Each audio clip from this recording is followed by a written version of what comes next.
Եթե դու դառել ես կրիպտով միլիոնատեր, ուրեմն մեկը այդ միլիոնը կորցրել է։ Դու ֆիքսել ես բավականին լուրջ մինուս։ Այո, դրանից հետո դու Արմեն ջան առար բիթքոին Եվ աշխատեցի ես։ եւ աշխատեցիր կրիպտո շուկան, այս պայդրությամբ վերածվել է համարյա կազինոյի։ 1.5 տարի առաջ մենք խոսում էինք դրանից, որ Թրամփը կգա, ամեն ինչ լավ կլինի։ Բայց այդ որ մի կուսակցությունն անտրվելուց առաջ մի բան ասել, հետո արել։ Ստոկի վզռիվը կլինի Հայաստանի համար շատ կրիտիկական, $320 միլիոն ինվեստմենտը չի գա հետ։ Ուզում ես ասես, Հայաստանի տոպ բանկերը այդ ռիսկերը չեն հաշվարկել։ Չէ, ինքը ավելի մեծ ֆինանսական փուչիկ է, քան կրիպտո արժույթները։ OpenAI-ի Sam Altman-ը չունի մառալնի ոչ մի պրինցիպ էս կյանքում տեխնոլոգիաները, որ մեզ կտանի մեծ ուժեղ ապագա կամ կտանի մեզ կործանման։ Կրիպտո, AI եւ քվանտային համակարգիչներ։ Երեք թեմա, որոնց մասին այսօր խոսում են բոլորը, ու գրեթե ոչ ոք չի հասկանում, թե ոնց են դրանք իրականում աշխատում։ Իմ հյուրը այն քչերից է, ով կարողանում է այդ ամենը բացատրել առանց հայպի եւ առանց դասախոսության։ Ռաֆայել Թոբելյան 17 տարի IT-ում, Turn AM հարթակի հիմնադիր, կրիպտո էքսպերտ եւ ձեռնարկատեր։ Այսօր քննարկել ենք, թե ինչու է նա Հայաստանի ներկայիս AI պրոյեկտները անվանում վտանգավոր փուչիկ, թե ոնց են աշխարհի 3 խոշորագույն ընկերությունները ուրճեցնում իրար հանդիպակաց չեկերով, ու թե որ ինովացիան մոտ ապագայում աշխարհի վրա շատ ավելի մեծ ազդեցություն կունենա, քան AI-ը։ Անպայման նայիր մինչև վերջ ու բաժանորդագրվիր ալիքին, որ բաց չթողնես նոր թողարկումները։ Գնացինք։ Ռաջան, մերսի շատ որ եկել ես, շատ հաճելի է քեզ նորից տեսնել ես ստուդիայում։ Դու իմ առաջին հյուրերից մեկն ես, sense երկրորդ հյուրն ես այն ոդկասթի, Дело было 2024 թվականի վերջում, երբ որ մենք խոսում ենք 1.5 ժամ բիտկոինի, կրիպտո արժույթների մասին եւ այդ շուկայի մասին, որտեղ դու շատ պարզ բարերով օրինակներով փորձեցիր բացատրես ոնց է ամեն ինչ աշխատում։ Այդ մասին չէր խոսքը։ Ահա, կոմենտներում այդ մասին չէր խոսքը, բոլորը հիշեցին քեզ որպես մարդ, որը կորցրել է լիքը բիտկոին խաղը վաճառելուց կամ առնելուց հետո, բայց ես հիմա կուզենայի հիմիկվա քո ընկալումը հասկանայի, ոնց ես հիմա ընկալում այդ կրիպտո շուկան, ոնց ես հիմա դրան վերաբերվում, արդյոք քո վերաբերմունքը փոխվել է, որովհետև ըստ ինձ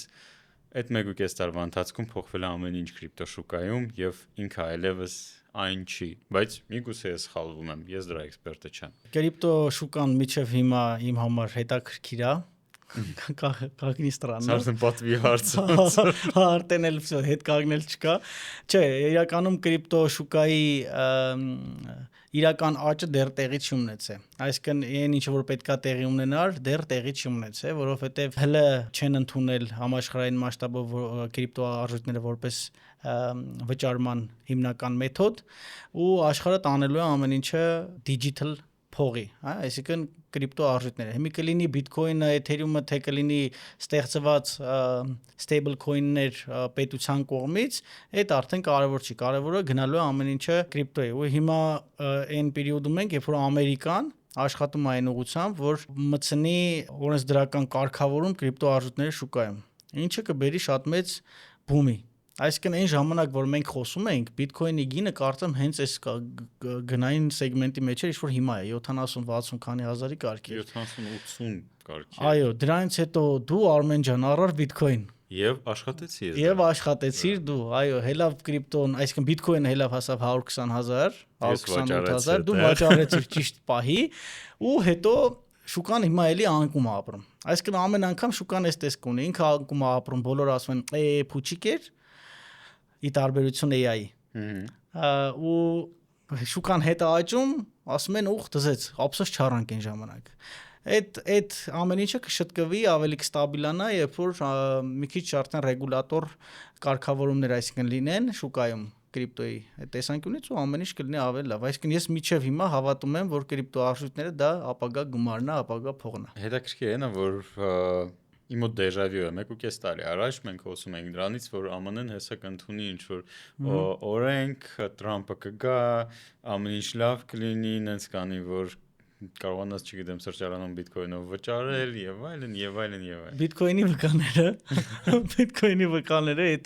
առանձին սեկտա է, մենք հավատում ենք, որ այդ օրը կգա, որովհետեւ մեզ անընդհատ խոստանում են, որ այդ օրը գալու է, այսինքն մենք ինչ ենք ամենից չէ, կարանք հստակ ասենք ինչ տեղի կունենա։ Հիմա Դոնալդ Թրամփը գալուց առաջ ասում էր լինելու է հաստատ հենց ընդունվա առաջինը այդ մալու, բայց այդ որ մի կուսակցությունն անտրվելուց առաջ մի բան ասել, հետո արե։ Փաստացի ձգձգվեց այդ process-ը, այսինքն Տրամփի ընտրվելուն պես շատ մեծ աճ ունեցավ կրիպտոարժույթները, բայց հետո շատ արագ անկում ապրեց։ Բնականաբար մենք էլ ենք մեզ խաբված զգում, որովհետև այդ այն ինչ որ խոստացվել էր չեղավ։ Բայց անցած շաբաթ, այսինքն մայիս ամսվա մեջ եղավ առաջին այդ Clarity Act կա, այդ ակտի ստորագրման process-ը, որը որ թույլ է տալիս արդեն այդ հարցը, այսինքն կրիպտոարժույթների ռեգուլյացիան մտցնել սենատի քննարկման, այսինքն եթե հաստատում են մեծամասնությունը հաստատում է, վсё, անցնում է Clarity Act-ը ու կրիպտոարժույթները լինում են արդեն ռեգուլացված Ամերիկայում։ Իսկ որպես կանոն հենց Ամերիկան ընդունում է ինչ-որ մի բանը, դրանից հետո այդ բոլորը սկսում են այդ նույն process-ների միջով անցնել։ Սպասում ենք Ամերիկային։ Դե նայ, ես ամենասկզբից ասացի, որ բիտկոինը ու կրիպտո շուկան այլևս չի ընկալվում, նենց ոնց որ 1.5 տարի առաջ էր ընկալվում։ Հիմա ամեն օր ես նորություններ եմ կարդում, որ չգիտեմ, BlackRock-ը կամ ինչ որ ուրիշ խոշոր կորպորացիան գնել է բիտկոինների ինչ որ քանակ։ Ամբողջ ոնց որ ամբողջ այդ բիտկոինի ստրուկտուրան պահպանվում էր դրա միջոցով, որ ոչ մեկ չուներ բիտկոինների մեծ համասնությունը 50%-ից ավել։ Համաձայն եմ, բայց այդ օրենքը հիմա կարծես թե վտանգված է։ Վտանգված է, որովհետև այս պայդրությամբ BlackRock, Fidelity, Sailor-ը եւ մնացածը, այսինքն մեծ ֆինանսական ինստիտուցիաները եւ կորպորացիաները գնում են մեծ քանակությամբ Bitcoin։ Բայց այս պայդրությամբ ես իհարկե թիվը հստակ չեմ կարող ասեմ, բայց կարծեմ չենք գերազանցում, այսինքն իրանք չեն գերազանցում ամբողջ կրիպտո, այսինքն Bitcoin-ի 20%-ը, 51%-ին հասնելը դժվար կլինի շատ, այսինքն մինչև իրանք 51%-ին հասնեն, դա գնի միանգամայն շատ մեծ քանակության աճ կառաջացնի։ Իսկ եթե ամբողջությամբ 51%-ը եւ ավելին գնեն շուկայի գիգանտները, whale-երը, ինչ որ կետից հետո արդեն ժողովուրդն է կծախի, կստացվի, որ կրվան հենց մեծ ինստիտուցիաները, այսինքն իրանք intentionally չեն առնի այդքան մեծ քանակությամբ Bitcoin, որ մեծամասնություն իրանք hold անեն։ Հա, կարան hold անեն 2-3 անգամ մի քանի լավ տարի շարունակ մանիպուլյացիաներ անեն շուկայի, բայց ինչ որ կետի վրա բոլորը կծախեն իրանք ունեցած Bitcoin-ները, սա մեծ corporation-ները կառնեն, հետո իրանք 5 կամպանիա, 10 կամպանիա իրար մեջ ասենք ունեցավ այդ Bitcoin-ը, հետո ինչ անեն։ Իսկ դա լուրջ բարձեցում է քո կողմից, այն տեսանկյունից դու փորձում ես ոբշեմ շատ բարդ բանը ներկայացնես բարձ բարերով, բայց կարծում եմ հաշվի չես առնում, որ այդ ընկերությունները ունեն ամենալավ ֆինանսական մոդելները ու իրանք կարող են այդ ռիսկերը հաշվարկեն։ Ու ես փորձեմ դնեմ իրանց տեղը ինձ, ես իրանց տեղը կգնեի այդ ակտիվները ուրիշի ձեռքերով, ինչ որ փոքր խաղացողների ձեռքերով։ Դե իրանց ձեռը տալիս սպասուչի, իրանց ձեռքը տալիս, որ իրանք կարանան մարդկանց, սովորական մարդկանց ձեռից գումարը խլեն, տանեն իրանց ջեբը դնեն։ Չէ՞։ Այսինքն, եթե մենք խոսում ենք կրիպտո շուկայի, որտեղ ինֆլյացիա չկա, մենակ դեֆլյացիոն մոդել է, մեծ corporation-ներին ձեռա տալիս ուրիշներից փողերը, այսինքն իրանք իրար մեջ փողը չթրեյդ չանեն, այլ դրսից փողը բերեն ներս, այսինքն շուկան ուռի ուրիշի հաշվին, իրանք մեծ քանակությունը ծախեն, մաքսիմալ լավ վիգդայով դուրս գան շուկայից, մի հատ ապվալ լինի, մարդիկ նորից հետ մտնեն էժանով առնեն, իրանք առնեն էժանով, մարդիկ մտնեն էլ ավելի շատ առնեն, նորից ուռի, ստեղի փողը ուռավ, իրանք ստեղ ծախման, հոպ եղավ փողը իրանց մոտ գնաց։ Հետևաբար 51% hold անելը, դա արդեն པարզ երևում է բանում, blockchain-ում, որ այդ մարդիկ մեծ քանակությամբ Bitcoin են իրանց մոտ պահում, այսինքն 51% եւ պլյուս։ Այդ արդեն ռիսկ է բոլորի համար, բոլորը դա հասկանում են, մասնակիցները շուկայի։ Հետևաբար այն փոքր խաղացողները իրանց խամիակ են ասում կամ hamster, այդ խաղացողները դուրս կգան։ Այսինքն իրանք իրենց զերով այդ խաղը կփչացնեն, Bitcoin-ի խաղը կփչանա։ Նայ, ես գիտեմ, որ դու ֆիքսել ես բավականին լուրջ մինուս։ Մեկը միշտ ուրախ եմ քեզ տեսնել այդ պոզիտիվ դեմքով ժպիտ դեմքին, Բայց ես հələ չեմ ֆիքսել, ունեմ մեծ մինուս, բայց չեմ ֆիքսել։ Ինչպես նաև մի քանի տարի առաջ դու ունեցել ես մեծ պլյուս, շատ մեծ պլյուս, բայց չես ֆիքսել ցավոք, դրա համար հիմա ունենք այն ինչ որ ունենք։ Ինձ հետաքրքիր է նախ ոնց ես դու դա տանում, ու երկրորդը ինձ հետաքրքիր է ում ես դու դրա մեջ մեղադրում։ Հիմա ոնց ես դու զգում, որ քեզ Wall Street-ն է այդպես պատժել քո ուժ դուրս գալու համար քո ներդրումներից թե դա հենց քո սխալն է, որ դու ընդհանրապես մտել ես այդ խաղի մեջ։ Ես այդ խաղի մեջ մտնելով հանդերձ ուրախ եմ, որ մտել եմ, էլի երկրորդ անգամ, այսինքն առաջ անգամ բիտքոյնը կորցրել եմ մեծ քանակությամբ 2011-12 թվականներին, դրանից հետո երկար տարիներ չեմ գործ ունեցել կրիպտոյի հետ, հետո 2018 թվականի վերջ, 19-ի սկիզբ նորից հետ եմ մտել ես շուկա։ Սկսել եմ գնել կրիպտո արժույթներ, որպեսզի ճիշտ պատասխանեմ հարցին, ասեմ, մեղադրում եմ իմ չֆիքսելու մեջ մի հատ բլոգերի։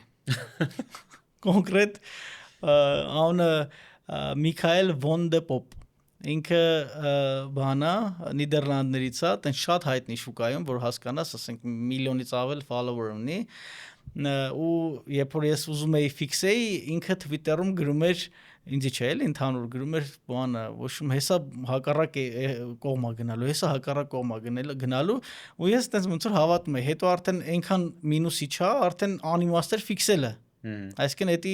եթե sense ասեմ, եթե կրիպտոն իջնում է ու դու ֆիքսում ես, այդ նշանակում է դու վсё կրվար, բայց քանի դեռ ես չեմ ֆիքսե իմ կորուստը, դա չի նշանակում, որ ես կրվել եմ։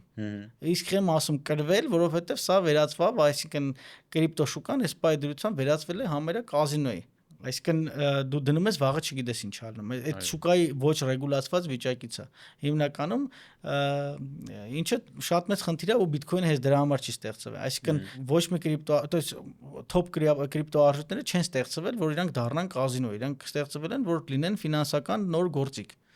Բայց ժողովուրդը միշտ թեքում է ամեն ինչը սարքում է այն բանը, ինչ որ իրանք ձեռա տալի, ինչ որ իրանք ուզում են։ Այսինքն պոտենցիալը չի օգտագործում կրիպտո եւ բլոկչեյնի։ Կրիպտոյի մեջ ընդհանրապես այդ բիտկոյնի սիրահարները, ֆանատները, այդ ոնց որ դու ասեցիր սեկտայում կա կարծիք, որ ամեն դեպքում ինչ ուզում ա լինի բիտկոյնը սահմանափակ է եւ ինքը չի կարա չթանկանա։ Միակ բանն է, որը որ սահմանափակ է աշխարհի վրա, միակ բանն է այս պայդրությամբ, որը որ սահմանափակ է։ Ոսկին սահմանափակ չի։ Սահմանափակ չի։ Ոնց է սահմանափակ։ Վերջերս 30 միլիոն կուբ քանակությամբ բան է, շախտա են գտել ոսկով լի Աֆրիկայում։ Okay, գտել են, տենց կգտնեն մի քանի շախտա, բայց վերջում մեկը Հալուսինը։ Մենք իմացի դու այնտեղ որ գնաս միջև հասնես։ Չէ, մի րոպե, Իլոն Մասկը, ամի լուրջ պլաններով ուզում է բազա ստեղծի լուսնի վրա, իսկ ընդ ոսկի կա։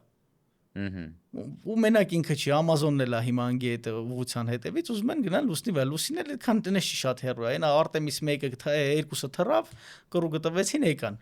Հաջորդը լինելու է Artemis 3-ը, այդ լինելու է 2 տարի հետո։ Artemis-ը կգնա, մի հատ լենդինգ կանեն, կհասկանան այդ պրոցեդուրաները ոնց է աշխատում։ Մի անգամ սա ռեկորդ կանեն, ֆիքսեն, կհասկանան ինչը ոնց է, սկսեն արդեն բաներ տանել, տեխնիկա տանեն ընդ, որ կարողանան այդ տեխնիկան օգտագործելով, ասենք, ոսկի հանեն։ Okay, իմ հարցը նրանում էր, արդյոք դու իմանալով բոլոր թերությունները կրիպտոյի, ու իմանալով թե ոնց են մարդիկ հիմա օգտագործում կրիպտոն, որ դա վերածել է կազինոյի, որ կան խոշոր խաղացողներ, որ մանիպուլացնում են շուկան, արդյոք դու դեռ հավատում ես այդ լոզունգին, կարելի ասել։ Հավատում, միանշանակ։ Դրա համար ժպիտը դեմքից նստած եմ։ Դրա համար այդքան փողը կորցրել եմ, բայց մեկը ժպիտը դեմքից նստած եմ։ Չի կարա այդի չլինի։ Ամեն ինչ տանում է դեպի այդ ուղղությունը, այսինքն նոր է սկսում, ոնց որ կոպիտ ասեմ, կինոն նոր է սկսելու։ Ես չեմ ասում մեծ փողեր աշխատելու հետ կապված բաներ, որ մարդը հեսա կրիպտոներով սաղ միլիոնատեր, միլիարդատեր կդառան, որովհետև այդ միլիոններն ու միլիարդները մեկը ինչ-որ մեկի հաշվին է լինում։ Եթե դու դառել ես կրիպտոով միլիոնատեր, ուրեմն մեկը այդ միլիոնը կորցրել է։ Այդ բալանսը այդ պետք է լինի։ Ես ասում եմ կրիպտո արժույթները եւ բլոկչեյն տեխնոլոգիաների մեր կյանք մտնելու փուլը։ Այսինքն արհեստական բանականությունը ոնց արագությամբ մտավ, որտեղ դե ֆինանսական խնդիր չկար, հա, բայց ինքը ավելի մեծ ֆինանսական փուչ կա, քան կրիպտո արժույթները։ Հետևաբար բլոկչեյն եւ կրիպտոներին մի քիչ ժամանակ է պետք, որպեսզի իրանք էլ դառնան ստանդարտ։ Այդ որ արդեն սկսեցին մարդիկ հասկանալ արագ փոխանցումները որն անա սահմանջելի, հա, այսինքն առանց բանկի մեկը մյուսին փողեր փոխանցելը ոնց ալնում, վարկյանների ընթացքում, երբ որ սկսեցին հասկանալ, որ բլոկչեյնում կարան ունենան ամուսնության վկայականները, սեփականության վկայականները ու լիքը տենց թղթեր, որը որ վերիֆիկացվում է բլոկչեյնում ու կարաս արդեն էլ չեթաս ինչ-որ մի տեղից թուղթ ուզես, որ քեզ թուղթ տան, որ տանես ինչ-որ ուրիշ տեղ ներկայացնես, կա government level chain, այդ government level chain-ում քո հետ կապված ասոցացված wallet-ը, ադրեսը, այդ ադրեսով կարող նայեն քո մասին ամեն ինչը։ Այդ ժամանակ լրիվ արդեն դրված կփոխվելու է, կյանքն է փոխվելու, իրականությունն է փոխվելու, ավելի հեշտանալու է ամեն ինչը։ Եթե միջև այդ դիմանանք, էլի ապրենք։ Դու ասել ես հաստական բանականության մասին ու դրա փուչիկ լինելու մասին։ Այո։ Այդ շատ հետաքրքիր մաս է։ Ես գիտեմ, որ դու ունես մի շարք վիդեոներ YouTube-ում, որը որ նայել են 16 հոգի մարդ։ Այո, բայց շատ հետաքրքիր է, ոնց որ կինոյի ոնց որ կինոից լինի քո YouTube-յան ալիքը, որովհետև դու այնտեղ տեղադրել ես վիդեո, ինձ ասել ես ես տեղադրել եմ, որ հետո մարդիկ երբ որ այդ ամեն ինչը լինի, մտնեն նայեն ու հասկանան այդ տղեն ճիշտ էր։ Հիմա դու այնտեղ ասում ես, որ ընդամենը 4% երկրագնդի, որ երկրագնդի բնակչությանը փորձել է AI-ը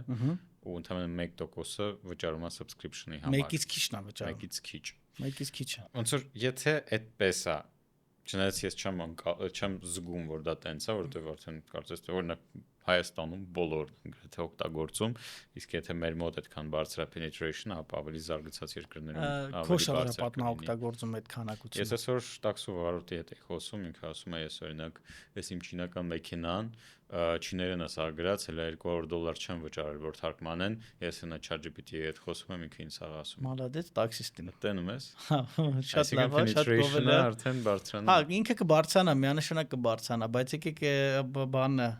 ուղղությունը որպեսզի չի ստացվի։ Արհեստական բանականության հետ կապված ես ունեմ շատ կրիտիկական հայացքներ։ Ընդհանրապես ես որպես մարդ շատ պոզիտիվ մտածող անձ եմ, հա, միշտ դրական եմ մտածում, լավն եմ մտածում եւ այլն, բայց կոնկրետ արհեստական բանականության հետ կապված ես ունեմ շատ պեսիմիստիկ հայացքներ։ Ու այդ իմ շրջապատում համարյա բոլորը գիտեն, որ ես պեսիմիստիկ վերաբերմունք եմ ցուցաբերում, մինչդեռ բոլորը շատ դրական են տրամադրված։ Իսկ ես կապում եմ այն, որ արհեստական բանականությունը որպես տեխնոլոգիա, մարդու ստեղծած լավագույն տեխնոլոգիան է, բայց որպես ասեմ stock market-ում, այսինքն մարքեթում ինքը bubble-ա crash լինելու է, հեսա կբացատրեմ թե խիա crash լինելու ինքը,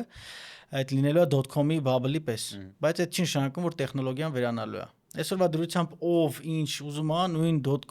.com-ի logic-ով, ով ինչ ուզում է մտնում է սարքում է AI-ով, մտնում է բիրժա, բաթա մենք AI-ով թազասես բան ենք սարքել, որը որ ոչ մեկի փաստույցի պետք չի։ Փաստացի այդ մարդկանց այդ ամեն ինչը պետք չի, բայց ստեղծում են, investment-ը ստանում են, investment-ը ուռչացնում են, մեծացնում են եւ այլն, հա, այս բանը հələ survive կանի, ինչպես .com-ի ժամանակ։ Կան լիքը ֆիրմաներ, ում ստեղծած AI ոնց որ համակարգերը շատ պիտանի են, այսինքն soft-ը, այնտեղ չգիտեմ, application-ը, tool-եր են եւ այլն, շատ պետքական են։ Բայց շուկան շատ ուռած է, որովհետեւ այս պահին մեծագույն շահառուն հանդիսանում է Nvidia-ն, TSMC-ն, այսինքն այն low level-ի վրա գործող, այսինքն soft-ից հեռու hardware-ի level-ի վրա, այն է ամենատակի մակարդակի համարը, իրանք են շահած դուրս գալի։ Այսինքն հիմնական շահառուն ստեղ հանդիսանում է Nvidia ընկերությունը։ OpenAI-ի Sam Altman-ը ճունի մառալնի ոչ մի պրինցիպ էս կյանքում ու ինքը բրթում է առաջ այս թեման ու ասեմ, որ այն ինչը որ հիմա մենք տեսնում ենք արհեստական բանականություն, նա սամջել է եղել է դեռ 2016-17 թվականներին։ Google-ի կողմից ստեղծված, Google-ը համարել է, որ սրա պատասխանները բավականաչափ լավը չի, որ իրան համարենք արհեստական բանականություն, Sam Altman-ը վերցրել է այդ research-ը, այդ paper-ի հիմքի վրա սկսել է շարունակել այս ամեն ինչը առաջ տանել։ Մեծացել, այսինքն investment-ները կարացել ստանա մեծ քանակությամբ, այդ գումարը ներդրել է եւ ստացվել է առաջին ասենք ChatGPT-ն, որը որ մարդկանց այդ բումը առաջացրեց։ Դրանից հետո սկսավ հիմնական արդեն մեկը մյուսին ուռացնելու process-ը։ Ինչ է սա նշանակում։ Nvidia-ն տալիս է invest անում $100 միլիարդ OpenAI-ի մեջ, OpenAI-ը $100 միլիարդ վիդեոկարտա է առնում Nvidia-ից։ ու սենց անընդմիջ։ Այդքանը քիչ չի, Nvidia-ն $100 միլիարդ բանը data center-ը առնում Microsoft-ից, Azure համակարգի մեջ Microsoft-ն է, վիդեոկարտա առնում Nvidia-ից։ Սա կոչվում է circular investment։ Այդ կռուգը այնքան է մեծացել, հիմա յուրաքանչյուր կամպանիայի շուկայական արժեքները համարյա OpenAI-ը տրիլիոն, Nvidia-ն մի քանի տրիլիոն, այսինքն այնքան այդ թիվը մեծացել, այդ ստոկերը այնքան են բարձրացել, որ դե liability-ներ կան, այսինքն բաներ կա, որ պետքա հետ վճարվի։ Ու սա աշխատում են մինուս։ Ոչ մի կամպանիան այս սպայի դրությամբ այդ խոշորներից, ամենախոշորներից պլյուս չի աշխատում։ Իրանց ամսական ծախսը այնքան շատ է, իրանք 200, ասենք OpenAI թիվը կարող է սխալվում եմ, կարող մտնեք ստուգեք, բայց ինչքան հիշում եմ, $200 միլիոն ամսական մինուս է իշտում մենակ OpenAI-ը։ Այսինքն օգտագործելիության մակարդակը եթե բարձրանա, սերվեր ռեսուրսի մակարդակն էլ է բարձրանալու, այսինքն հարաբերակցությունը երբեք չի փակվելու։ По крайней мере դեմի ժամանակահատվածը։ Հիմա այս investment-ի այդ ցիրկուլյացիայի ընթացքում եթե մի հատ մի բանը սխալ գնաց, այսինքն ինչ որ մեկը դամփ եղավ, հետևից գալու է քրաշը, անպայման պետք է գա այդ քրաշը, չի կարող չգա։ Ինչի չի կարող։ Որովհետև այս ուռացնելու process-ը մեկը մյուսին ինքը տրակելու հատկություն ունի։ Էդի տարիների ժամանակով հաստատված երևույթ է, այսինքն եթե նայես իստորիչեսկի նման պատմությունները, ու Նիդերլանդների վարդերի ծաղիկների շուկան։ Ինքը տրակավ, մեր .com-ը տրակավ, դե լիքը բաբլներ եղել են, էլի տարիների ընթացքում, որոնք որ իտոգում էլի տրակել են։ Բայց այս մեկը մի հատ ուրիշ կլասիֆիկացիա, սա ավելի բարձր level-ի բանը, կլասիֆիկացիա, որովհետև մեծ մի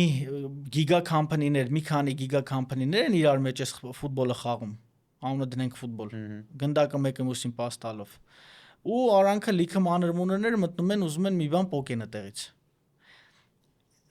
Ցիկլի մեջ մի բան կոտրվավ, ես չգիտեմ կկոտրվի այս տարի թե 2 տարի, investment-ը կագնավ, մեկը որոշեց փող չներդնի, ինվեստորները որոշեցին փող չներդնեն, նույն Nvidia-ի ստոկերը որոշեցին ծախեն, պայմանական, չգիտեմ, Դոնալդ Տրամպը հելավ ասեց Ամերիկան պատերազմը հայտարարում Ամերիկային Տրամպը կարա ասի, էլի, դասինք Իրան պատերազմ հայտարարի, ասենք մի տենց կամ պանդեմիա մի հատ եղավ եւ այլն, մի հատ Nvidia-ն քրաշ եղավ, հետեւից ցեպոչկով սաղը քրաշ են դնելու։ Սաղ։ Բայց քո կարծիքով այդ քանը Silicon Valley-ում չգիտեն։ Գիտեն, բայց Silicon Valley-ն օգտվում է այդ ամեն ինչից։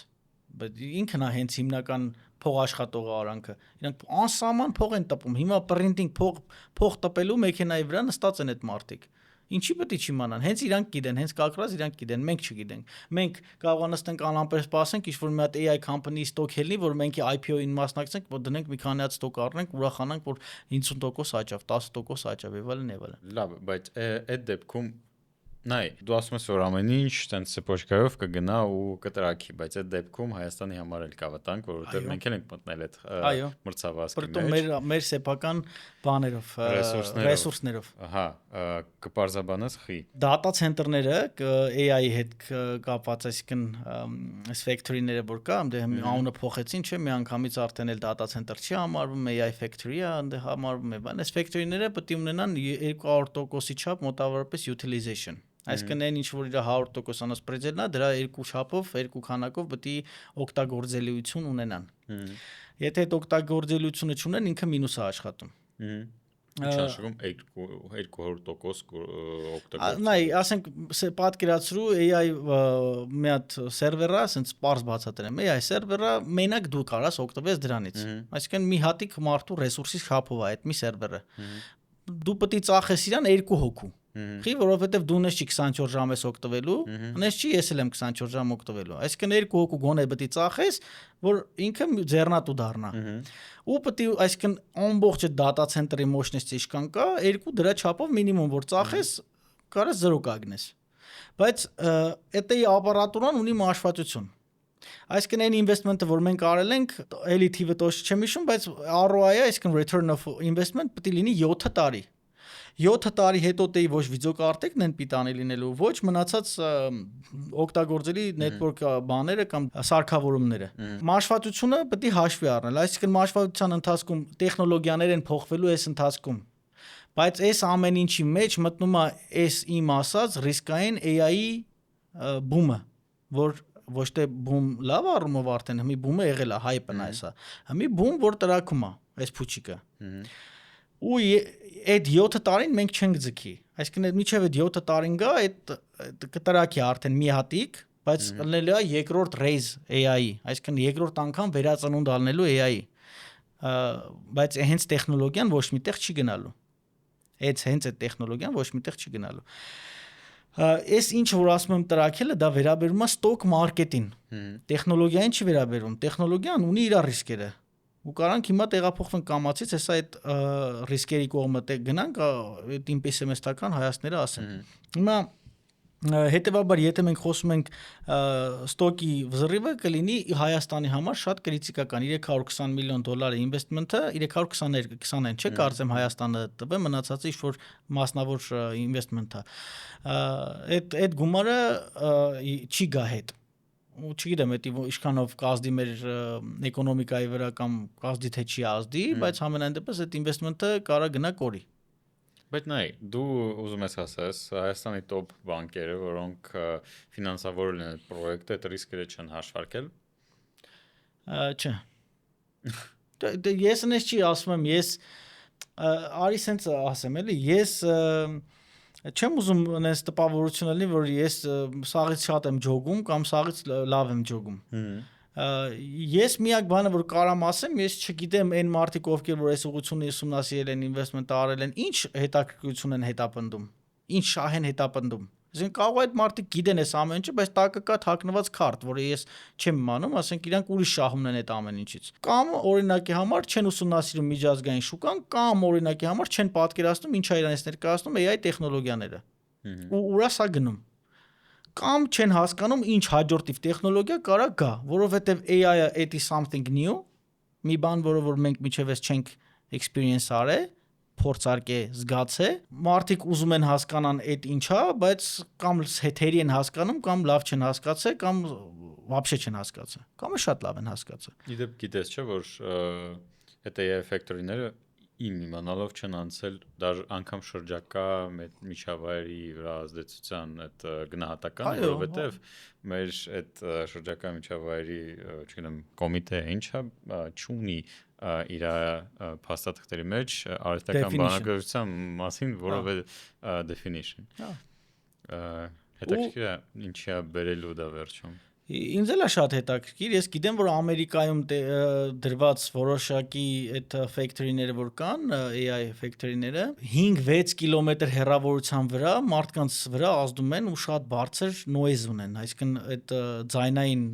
բանը աղմուկը շատ բարձր է, որ այդքան կիլոմետրի վրա աշխատում են։ Ու մարդիկ կոնստանտ բողոքում են, բան են անում, որ տարածքը օգտագործում ենք, ել չասենք ջրի օգտագործելը, որովհետև եթե անցան ջրային հովացման Այդ մի հատ արդեն ուրիշ էկոլոգիչեսկի կինո է, բայց էլի չեմ կարա ես հիմի ստե բռնեմ ինչ-որ վատ բաներ ասեմ, որովհետև մենք ունենք ջրի ռեսուրսներ, պրինցիպի ու կարող է հերիքի այդ ամեն ինչը։ Նու մեր data center-ը այդքան է մեծ չի, փուճուր ինչ-որ մի հատ data center-ը 500,000, չէ, կես միլիարդ դոլարի։ Այտենց ահռելի չի էլի ինքը, պետք է որ հերիքի մեր ջրային ռեսուրսները մեկ այն հատվածում որտեղ որ դնում են հովա բավականին արդեն այդ էկոլոգիչեսկի առումով բավականին օգտատես է։ Ես դեռ տարիներ առաջ միշտ ասում էի ինչի data center-ներ չեն բերում ստե դնեն, որովհետև Հայաստանում շատ հարմար է data center ունենալը, բայց այն ժամանակ հələ AI չկար, ես ասում էի օրինակ կարել էր Google-ին գրել, կապի հելնել կամ Apple կամ Digital Ocean, AWS կոնտակտի հելնել այդ մարդկանց հետ, ասել հրավիրել ստեղ Հայաստանում data center դնեն նույն այդ ռեգիոններում որտեղ կանթուկ միջև Ամասիայում կարելի է դնել, որովհետև իդեալական պայմաններ է, հա, մի քիչ խոնավությունը կարող է խանգարի որոշ ռեգիոններում, բայց այդքան չի խանգարի, խոնավության դեմ պայքարելը ավելի հեշտ է, քան ջերմության դեմ պայքարելը։ Հիմա եկա արդեն եկի հասել ենք այն կետին, որ AI factory է եկել այստեղ, այսինքն նույն data center, բայց ել ես ասում եմ խեն եկե AI data center։ Իրականում AI data center-ն դեմ չեմ, շատ լավ է որ եկել են, այդ մեզ գարանտիա է նաև անվտանգային որոշակի չափով իհարկե իմ այստեղ պրետենզիան է նա որ պետք է լիներ դա որպես investment մեր փողերով չլներ, էլի, դրսի փողերով որ լներ, շատ ավելի հաճելի կլիներ, էլի, քիչ ավելի ռիսկեր կլիներ։ Դե ինձ թվում է դրսի փողերով այդ ամեն ինչը չէր լինի, չէին գա։ Դե բայց կարային գային է, որովհետև ասում եմ, բանի առումով, գեոլոկեյշնի առումով շատ հարմար ենք մենք։ Այսինքն գիտես ինչքան տես գեոլոկեյշնի առումով հարմար է։ Դե Ղազախստանը օրինակ գերազանց է։ Այդ առումով Ղազախստանը գերազանց է։ Որի դեպ շատ հարմար պայմաններ առաջարկում բոլորին։ Համ էլեկտրաէներգիայի առումով, համ բանի առումով, բայց մենք ի տարբերություն Ղազախստանի ունենք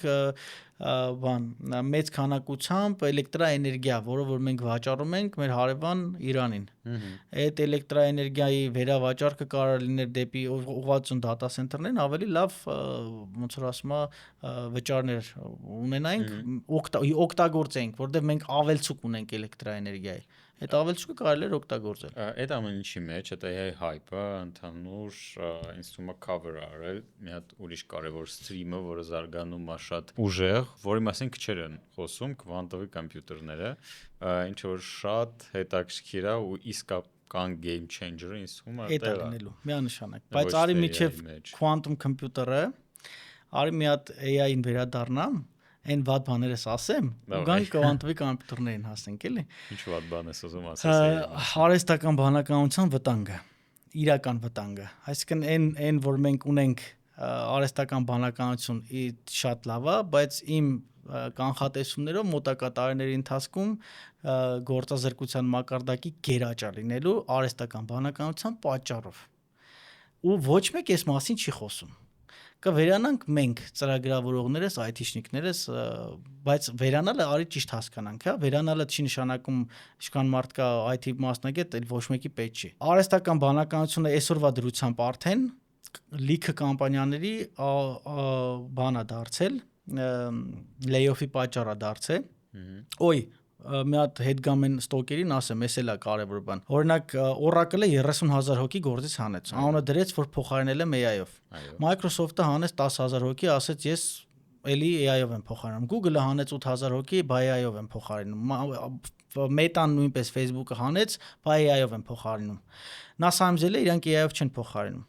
Նա սամջել է SEL-ի դարելա շատ լավ գործիք, այդ նույն փուչիկի մասնիկ, որ մարդիկ պրոստը վեկալում են այն ժամանակ, երբ որ դու գործից հանում էիր մեծ քանակությամբ layoff էիր անում, քո ստոկի գները իջնում էր շատ արագ, որովհետև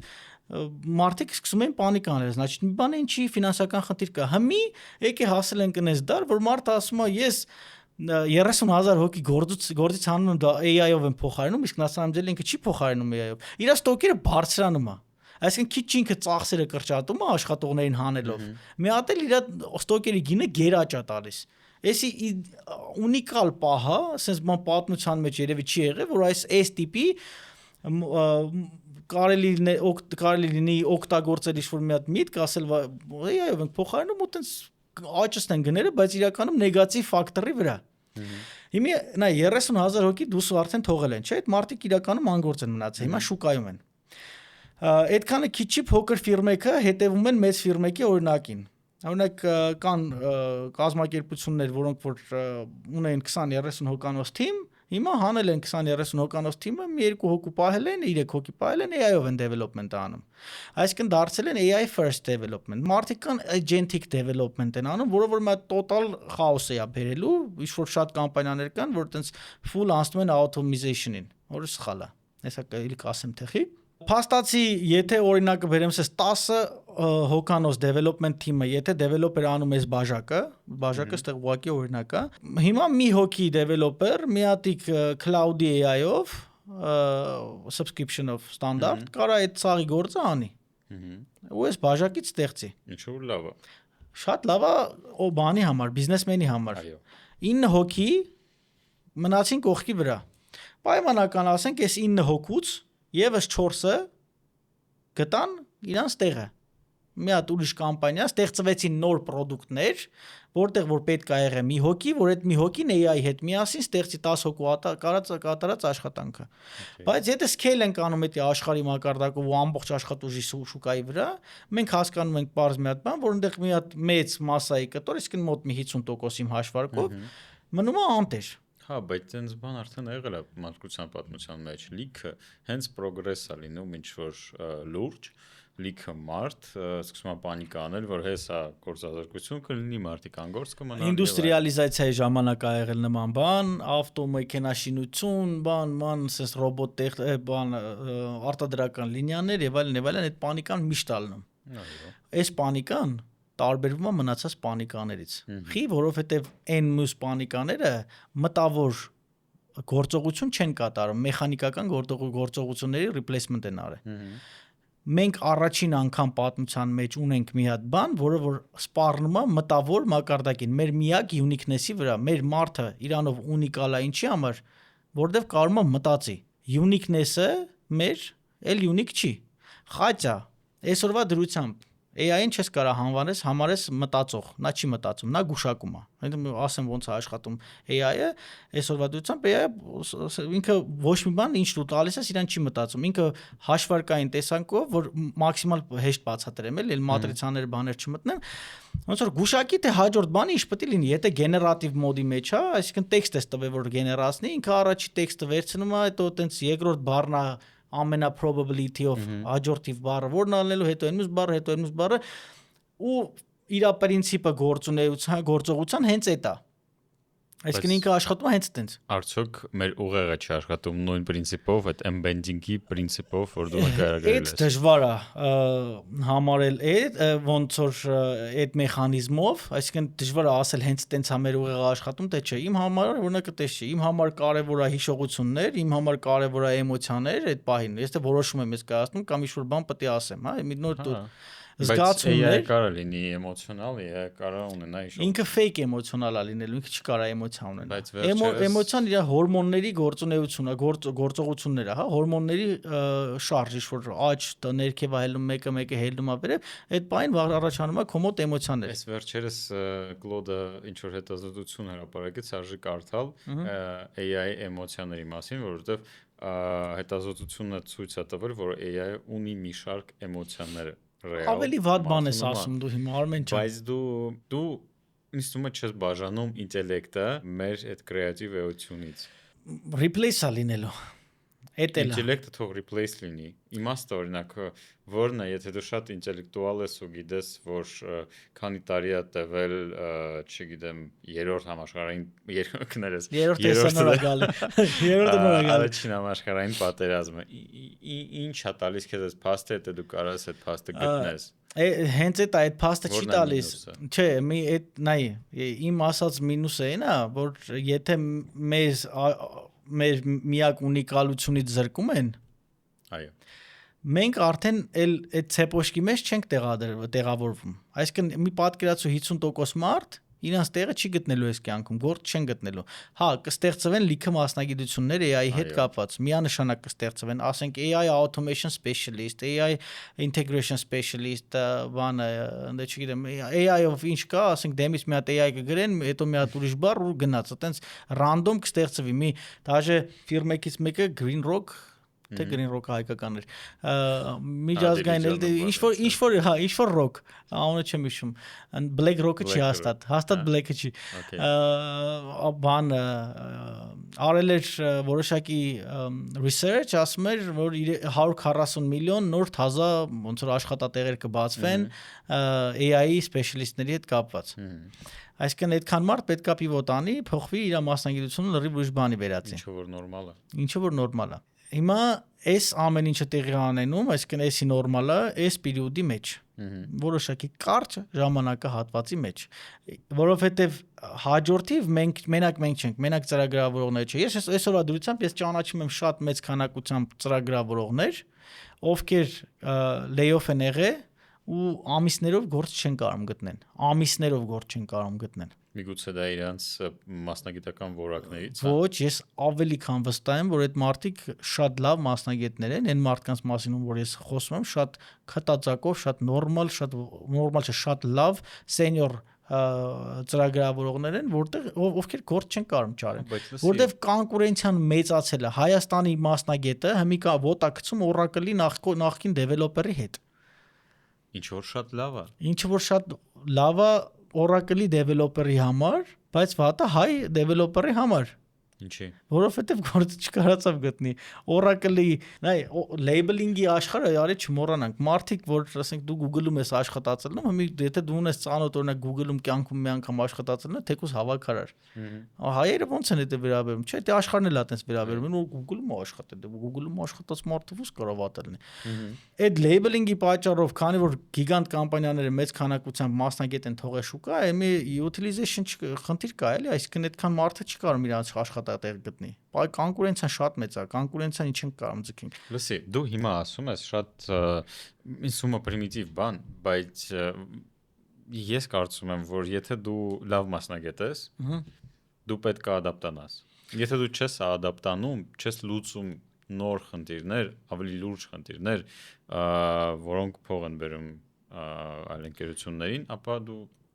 պետք չէ շուկային, ոնց ես լավ մասնագետ։ Դու եկար հասար հենց այդ կետին, որ օքեյ, ադապտացիան պետք է, AI-ին switch-ելնելը պետք է, ու շատ ճիշտ ես դու։ Ոչ բոլորը կարող են դա անել։ Ու դա կբերի հենց իմ ասած, այսինքն մնում են exceptional-ները։ Հիմի էսի risk մեկն էր, որ մնում են exceptional մարդիկ ոլորտի մեջ, բայց հաջորդ danger zone-ի մեջ մտնողները logical բոլոր մասնագիտություններն են, այսինքն իրավաբան, փաստաբան, հաշվապահ, շատ մասնագիտություններ կան, որը որ ուղեղի աշխատանքը, գլխի աշխատանքը, մեծամասնությունը դուրս են մղվում, ընդհանուր բժիշկները դուրս են մնալու այս ցիրկուլյացիայի միջից, որովհետև մեկ անձը, հիմա քանի որ AI-ը ունի 1% դաժե շանս, որ ինքը սխալ է անելու, ընդ միշտ պետք է լինելու խաղաղության նոխաս։ Միշտ AI-ին պետք է լինելու խաղաղության նոխասխի, որովհետև երբ որ օրինակ AI բժիշկ ռոբոտը, պատկերացնենք մի հատ AI է, մի 3 տարի հետո AI ռոբոտը ինքնուրույն վիրահատություն է անում։ Պացիենտը մեռավ։ Այսպես վատ ասեցի, բայց պացիենտին մի բան եղավ, ով է պատասխանատվություն կրելու։ Պետք է լինի մարդ։ Ով է կրում կներես։ Այս պահին բժիշկը։ Եթե ինչ պատասխանատվություն է կրում։ Բժիշկը եթե սպանեց մարդուն, կակ մինիմում, այսինքն մահացավ մարդը, սխալի պատճառով բժիշկը դատվում է։ Միշտ չի, բայց ինչ գիտես դու։ Ոնց դատա բժշկական քննություն է անցնում, դատա բժշկական քննության արդյունքում բարձր դառնում, որ մարդը, չգիտեմ, ասենք, բանը կտրելու տեղը, չգիտեմ, կույրաղիկը հանելա, բանը թողելա մեջ, ասենք, գործիքը թողելա մեջ, այդպես դեպք եղել է Հայաստանում։ Այդ մարդը դատվել է։ Հիմի դատական գործ է։ Կամ օրինակ soft է գրվել AI-ով, մի հատ մեծ, ասենք, fintech application-ը գրվել, այս fintech application-ը leak ա եղել կամ data-ն կորցրել կամ փող ա կորել կամ մի բան ա եղել, մեկը պետք է լինի, կակ մինիմում մեկը պետք է լինի խավության նոխաս։ Մարդ, ով որ պատասխանատվություն կկրի այդ AI-ի համար, հետեւաբար այդ մասնագիտությունները, այսինքն բոլոր վերոնշյալ մասնագիտությունները պետք է իրանց տակ ունենան մի հատ խավության նոխաս մարդ, բայց ինքը պետք է լինի լավ մասնագետ, այսինքն լավ մասնագետ, որը որ կհետևի արհեստական բանականությանը, որ նա իր գործը լավ անի, ու դա կլինի շատ երկար ժամանակ։ Full automation չի լինի այդ կտորով։ Հետևաբար ստացվում է մեկին պետք է մեղադրել, այդ մեղադրելու ենթակա մարդը լինելու է այն բացառիկ մարդը, ով որ շատ լավ տիրապետում է մեկ իր մասնագիտությանը եւ երկուս AI հետ կարող է լավ աշխատի։ Եթե դու այդ մարդը չես ու չես պիվոտելնում դեպի այդ ուղղության, այսինքն եթե դու այն մարդը չես, որ այնքան լավ է սկսում տիրապետել արհեստական բանականությանը ու մնում է տրենդի մեջ, որտեղ այդ տրենդը շատ արագ է փոխվում, դու դուրս ես մնալու խաղից։ Ինչ-որ պերիոդ մենք ունենանք ուտոպիայի մի հատ շատ հիասքանչ պատկեր, որ տիպը մարդը ոտերը տնգի պարկի, բանը ոչ իրան պահեն, լավ լինի, բանի եւ այլն, բայց դա շատ արագ կվերանա։ Ну, եթե իհարկե միջև այդ մենք գոյություն ունենանք, էլի մարդկություն ընդհանրապես, այսեն նեգատիվ մուսալիկն են պահում ձերի հետ, բայց իրական արհեստական բանականության վտանգը դա գալիս է կվանտովի կոմպյուտերի հետ։ Միջև այդ կարանք հանգիստ լինենք։ Միջև այդ որոշակի մասնագիտություններ մաներից ավելի քիչ գործ կունենան, ոմանք պիվոտ կնեն։ Եկեք data scientist-ին նայենք։ Data scientist-ը այսօրվա մի 8 տարի առաջ այդ top մասնագիտություն էր։ Հիմա այդ մասնագիտության job poster կարա չտենասել, որովհետև այդ մարդը այնպես գործեր անում, որը որ մի անում է AI-ը, որովհետև ինքը իր մագիլան փորել է, մի պետք է ինքը պիվոտ լինի,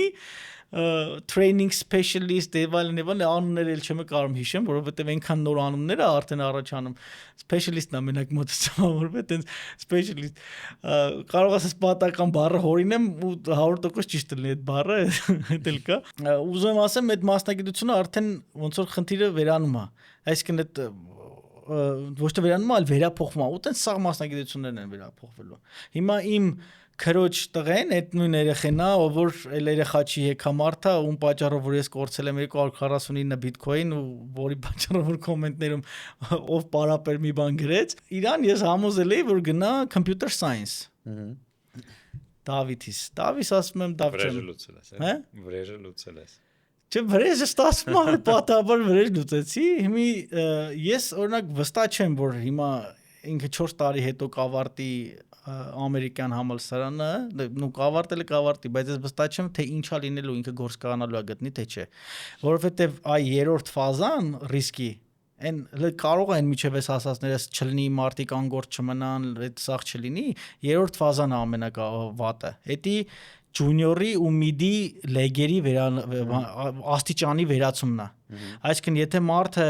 իր մասնագիտության մեջ սա վերաբերում է լուբոյ մասնագիտության եթե իր մասնագիտության մեջ ինքը սկսնակ է բացի էլեկտրիկ սանտեխնիկներից կստացի եւ ֆիզիկական մասնագետներից եթե մարդը սկսնակ է պետք է աճի դառնա միջին կլասի հետո պետք է աճի դառնա բարձր կլասի մասնագետ արհեստական բանականությունը ամենաշատը վտանգումը առաջի երկու լեյերի վերացման մեջ այսինքն կորումը առաջի երկու աստիճանը տոտալ ու նոր եկած մասնագետները չեն կարողանալու չէ մի օրվա մեջ դառնան բարձրակարգ սենյոր կլասի մասնագետ սա չի վերաբերում մենակ ծրագրավորմանը սա վերաբերում է ընդհանուր հաշվապաններ եւ իրավաբան եւ փաստաբաններ ու այդ այդտեղ է հիմնական խնդրեմը այդ մասնագետ այսինքն այն թույն դեմքերը մնում են вообще դառնում են դեմք super звезда որոշակի ժամանակ հետո որտեվ էլ կոնկուրենտ գալացող կոնկուրենտի ստեփ չկա արհեստական բանականությունը անելու է այն մնացած են ջունիորների եւ միդերի position-ի սաղարածները ոչ մեկ ժամանակ չի ծախսելու արի անկեղծ խոսանք էլի ժամանակ չես ծախսի ջունիոր վերցնես գործի փող տաս մի հատ էլ այդ մարտուն մի հատ է ներվ ծախսես վրան մի հատ է սովորացնես մի հատ է բացատես խի այդքան անես եթե կարելի է պրոստը գործին AI agent միացնես, այդ agent-ը գործը անի քո փոխարեն։ Ինչի համար։ Հետևաբար եղավ որ արդեն ռիսկերը մեծացան։ Վերադառնանք քվանտային կոմպյուտերներին։ Եկանք քվանտային կոմպյուտերները, այստեղ արդեն ամենահետաքրքիրն է սկսվում։ Ուրեմն քվանտային կոմպյուտերները այդ արդեն լրիվ ուրիշ ուղղություն է, որը որ եթե մենք ունենում ենք արհեստական բանականություն պլյուս քվանտային համակարգիչ, այդ լինում է արդեն աներևակայելի մի հատ նոր բան այդ Արի բացատրենք սկզբից քվանտային համակարգիչը ինչ է Արի բացատրենք Շատ բարձ Օրինակ լաբիրինտի օրինակով Արի համ լաբիրինտի օրինակով համ մի հատ մետաղադրամի օրինակով կբացատրեմ որտեղ այնտեղ superposition կա էլի Ինչով է տարբերվում սովորական համակարգիչը քվանտային համակարգիչ այսինքն երբ որ հասկանանք քվանտային համակարգիչը նախ պետք է հասկանանք սովորական համակարգիչը այսօրվա դրությամբ մեր ունեցած համակարգիչ հեռախոս պլանշետ ինչ գիտեք տելևիզորից բռնցրած ամեն ինչը այդ մեկեր եւ զրոներ են Այսինքն բիտեր, այդ բիտերի մեջ բիտերը վերածվում են այն ամեն ինչի, ինչը որ դուք տեսնում եք կամ լսում եք։ Աուդիոն նույնպես այդ 1.0-ներն է, վիդեոն էլ 1.0-ներ, խաղն էլ 1.0-ներ, ինտերնետը 1.0-ներ, սաղ 1.0-ների մեջ է։ Կվանտային համակարգիչը այդ արդեն 1.0-ներ եւ միաժամանակ 1.0։ Մի կասեք այդ 1.0-ն ոնց է լինում, որ միաժամանակ է լինում։ Այդ սուպերպոզիցիա կոչեցյալն է, այդ եթե մենք բերենք օրինակ որպես մետաղադրամը, պատկերացրենք մետաղադրամը ասես դրած, եկեք էսի թող լինի մեր մետաղադրամը, փորձենք ասենց անենք, էսի մեր մետաղադրամն է, չգիտեմ երևում է թե չէ, էս գիր, էս խուշ է, այսինքն 1 0։ Հիմա եթե մենք իրան ասես դնենք ու արագ պատտենք Մի չեմ պատտի իհարկե, այդ պատտման ընթացքի ժամանակ ինքը միաժամանակ համ 1 համ 0, չէ՞, չգիտես որ պահն է, դա լոմա 1 եւ սուպերպոզիցիան։ Ինչա տալիս այդ սուպերպոզիշն կոչեցյալը։ Այդ տալիս է հնարավորություն, որ եթե նույն այդ քո ասած լաբիրինտի օրինակը բերենք, օրինակ եթե պետք է ծրագրային մուկը դուրս գա լաբիրինտից, լաբիրինտը ունի 10 ճյուղ, մուկը պետք է մի հատ առաջինով անցնի, տենա որ էսի գնաց փակուղի, հետ գա նորից հիմա տենց աշխատում մեր համակարգիչները, հաջորդն է փորձում, հետո այն մյուսն է փորձում, հետո այն մյուսն է փորձում, միջև գտնում է ելքը։ Այո։ Հենց ելքը գտավ, ռեզուլտատը վերադառնում է։ Հիմա ասես դանդաղ նկարագրեցի, իհարկե հիմնակվա համակարգիչները շատ հզոր են եւ նմանատիպ լաբիրինթի հեշտ ոնց որ զադաչեն անում են առանց որևէ խնդրի։ Մի կվանտային համակարգիչը այդ նույն լաբիրինթից դուրս գալու համար միաժամանակ 10 գիծն էլ փորձում է։ Վերջում թողում է միայն աշխատող գիծը։ Այսինքն պատկերացրեցիր մուկը միանգամից 10 ուղղությամբ է շարժվում եւ հետա գալի։ Ես կնկարագրեի դա ոնց որ լաբիրինթի մեջ ուղղակի ջուր լցնես ու վերևից նայես։ Շատ լավ ասացիր, ես չէի պատկերացնում այդպես։ Հա, ոնց որ ջուրը լցես, ոնց սախողություններով կետա, այդ արդեն կլինի իսկականից կվանտային համակարգիչը, բայց որպեսի պատկերացնենք այդ յուրաքանչյուր այդ ինքը կվանտային համակարգիչը, սովորական համակարգիչը բիտնա, կվանտային համակարգիչը կուբիտը։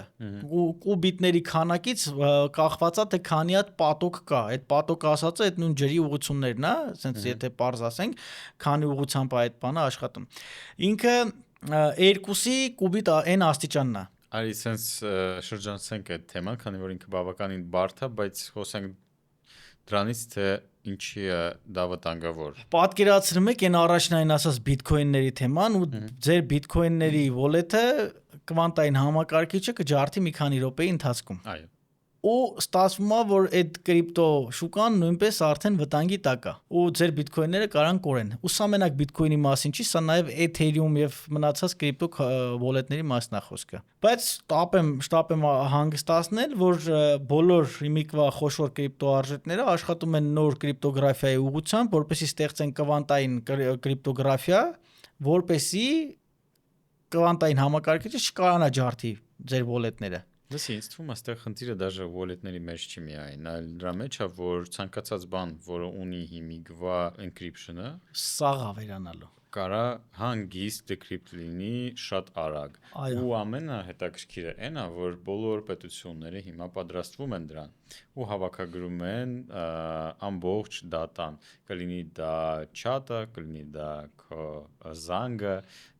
զայնագրությունը զանգի եւ այլն։ Ու այդ դա աշխատում է պրինցիպով, որ հավաքի դատան հիմա, հետո կհասկանանք, հետո կջոգենք ինչ ենք անում։ Հա, ու կվանտային համակարգիչների հիմնական խնդիրը այն է, որ ինքը խնդիր չի, էլի, ինքը լուրջ մարդկային առումով խնդրեմ է, ինքը վերացնելու է ամեն ինչ։ Եթե կվանտային համակարգիչը օգտագործվի վատ միտումով, դա կարա սպառնա ամեն ինչին։ Խի կարա սպառնա ամեն ինչին, որովհետև եթե ինքը կարա բիթքոինը ջարդի, ինքը քո բանկային փասվորդն է կջարդի, ինքը քո Facebook-ի փասվորդն է կջարդի, ինքը լուբոյ բանը կարա դեկրիպտ անի վայրկյանների ընթացքում։ Այն որ առանց խնդրի կարա դեկրիպտ անի ամեն ինչը վայրկյանների ընթացքում։ Այսինքն եթե դու պատկերացնես AI, որը որ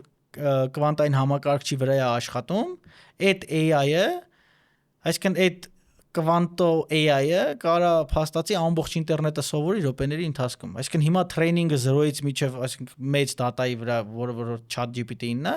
0-ից որ սովորացնես այդ նույն դեթայի վրա 2 տարի կտևի։ Հիմա պատկերացրու սա մի րոպեի ընթացքում, վայրկյանների ընթացքում։